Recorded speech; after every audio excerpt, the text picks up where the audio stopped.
Nagkaroon ako ng karamdaman.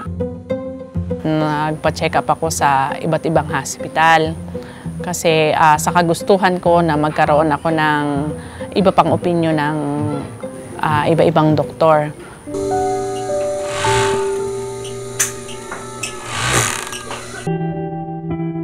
Nagkaroon ako ng 6 na bukol sa aking leeg, sa thyroid.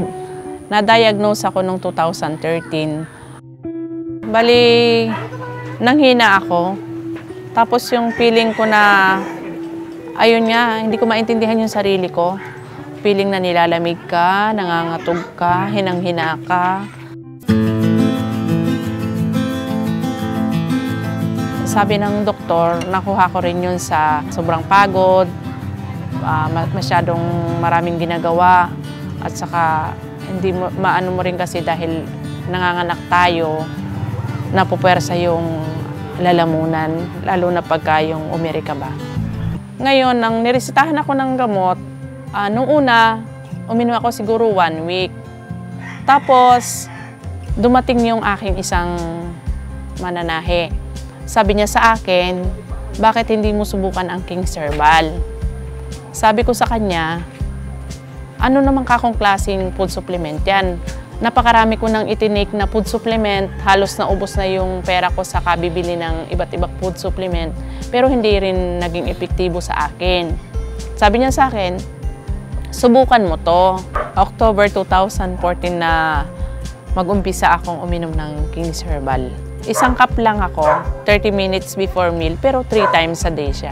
So ayun nga, nang maubos ko na yung isang bote, nakakatulog na ako. Tapos medyo gumana yung pagkain ko kasi talagang hirap ako sa pagkain nun dahil parang hindi ako makakain sa sobrang hirap ng nararamdaman ko.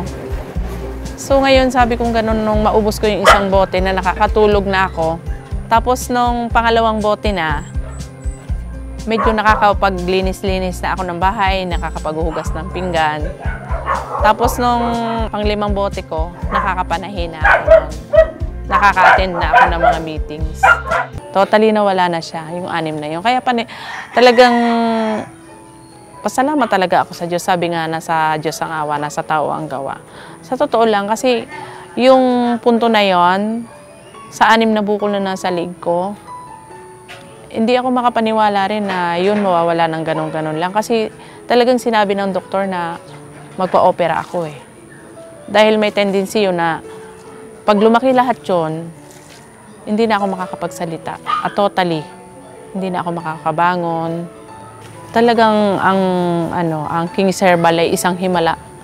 Dahil sa akin na lang, hindi ko aakalain na maging kalunasan yon ng aking karamdaman.